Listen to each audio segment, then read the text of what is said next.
नमस्कार दोस्तों, आज हम एक एनीमे का रिव्यू करने जा रहे हैं जिसका नाम है फेट ज़ीरो। ये फेट स्टे नाइट का प्रीक्वल है। फेट स्टे नाइट के पहले क्या क्या हुआ था ये हमें दिखाया जाता है। फेट स्टे नाइट को बहुत ही मिक्स्ड क्रिटिक रिव्यू मिला था, तो इस फ्रेंचाइजी को रिबूट करने के लिए फेट ज़ीरो को एनिमेट किया गया है। फेट ज़ीरो एक बहुत ही serious, brutal, unapologetic, mature anime है। ये एक character driven and dialogue heavy anime है। इस एनीमे का जो स्टोरी है वो बहुत ही अच्छा है।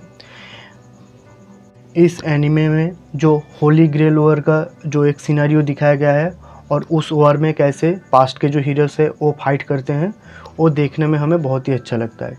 इस एनीमे का जो स्टोरी टेलिंग है वो भी बहुत बढ़िया है। इस एनीमे में करीब 20 कैरेक्टर्स है, लेकिन ईच एंड एवरी कैरेक्टर को प्रॉपर स्क्रीन टाइम मिला है and each and every character को प्रॉपर डेवलप भी किया गया है। हर एक जो कैरेक्टर है वो बहुत ही कॉम्प्लेक्स कैरेक्टर है, सिंपल नहीं है।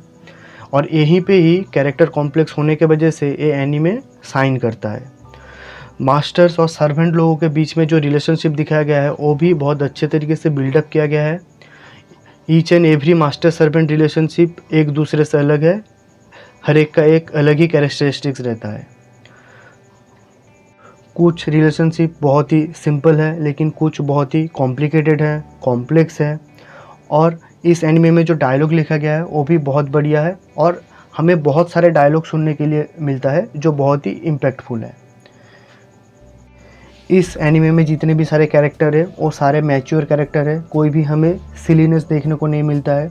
कोई भी कैरेक्टर अपने दिमाग के हिसाब से कोई भी स्टूपिड डिसीजंस नहीं लेता है। वो जब भी कोई डिसीजन लेते हैं आसपास को देख के, सोच के मैच्योरली डिसीजन लेते हैं। अगर किसी एक एनीमे में सारे कैरेक्टर मैच्योर होंगे तो उससे हमको पता लग सकता है कि एनीमे कितना मैच्योर है। इस एनीमे का जो प्रोटैगोनिस्ट है वो बहुत ही चालाक है और ईच एंड एवरीथिंग बहुत अच्छे तरीके से प्लान करता है। इस प्रोटैगोनिस्ट को देख के हमें डेथ नोट और कोड गियस के लुलूस का याद आएगा। एनीमे को फ़नी बनाने के लिए बहुत जगह पे ह्यूमर का यूज़ किया गया है। ज़्यादातर ह्यूमर हमें राइडर और उसके जो मास्टर है उसके बीच में देखने को मिलता है। उन दोनों के बीच में जो रिलेशनशिप को जिस तरीके से डेवलप किया गया है वो मुझे बहुत ही बढ़िया लगा। और जितने भी 7 सर्वेंट थे उसमें से मुझे राइडर का कैरेक्टर सबसे अच्छा लगा, सबसे पसंद आया। मैं राइडर को सच्चे दिल से मोहब्बत करने लगा हूँ। अगर हम एनिमेशन या फिर आर्ट स्टाइल की बात करें तो विदाउट नो डाउट ये एनिमेशन और आर्ट स्टाइल बहुत ही बढ़िया है। बढ़िया क्यों ना हो, फेट ज़ीरो को एनिमेट किया है यूफोटेबल ने डेमन स्लेयर को एनिमेट किया है। तो डेमन स्लेयर का जो एनिमेशन क्वालिटी वो हमको मालूम है, वही सेम तरीके का एनिमेशन क्वालिटी हमें फेट ज़ीरो में भी देखने के लिए मिलता है। यहाँ पे जितने भी सारे सीन्स हैं वो बहुत ही डिटेल्ड हैं, बहुत ही सुंदर हैं।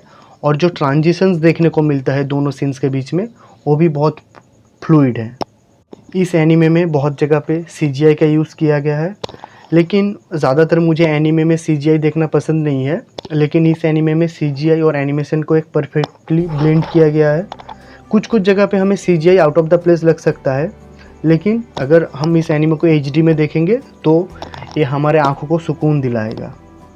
इस एनीमे का जो साउंड ट्रैक्स हैं वो भी बहुत बढ़िया है। जब एपिक बैटल होते हैं तब बैकग्राउंड स्कोर को जिस तरीके से यूज़ करके सीन को एलिवेट किया गया है, या फिर जब कोई भी सैड मोमेंट आता है तो जैसे बैकग्राउंड स्कोर शिफ्ट होता है, वो बहुत ही बढ़िया है और सारे सीन्स को इम्पैक्टफुल बनाने के लिए काम आते हैं। लेकिन मैं यहाँ पे एक चीज़ मेंशन करना चाहूँगा, आप इस एनीमे का इंट्रो स्किप करके चलिए, क्योंकि इंट्रो में हमें बहुत ज़्यादा कुछ स्पॉइलर दिया गया है। तो मेरा सजेशन आपके पास ये रहेगा कि आप इंट्रो स्किप करके एनीमे का डायरेक्ट जहाँ से स्टार्ट हो रहा है वहीं से देखना चालू कीजिए। लेकिन एक कोई परफेक्ट एनीमे नहीं है। इस एनीमे में कुछ हमें फ्लॉज देखने के लिए मिलता है, जैसे सेबर और किरित्सुगु के बीच में जो रिलेशनशिप है, उस सर्वेंट मास्टर का रिलेशनशिप को बहुत अच्छे तरीके से डेवलप नहीं किया गया है।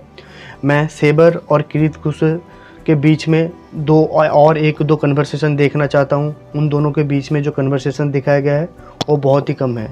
इस एनीमे का एनिमेशन मैंने बोला है कि बहुत बढ़िया है, तो मैं और एक दो एपिक फाइट एक्सपेक्ट कर रहा था, लेकिन हमें बहुत ज़्यादा फाइट देखने को नहीं मिलता है।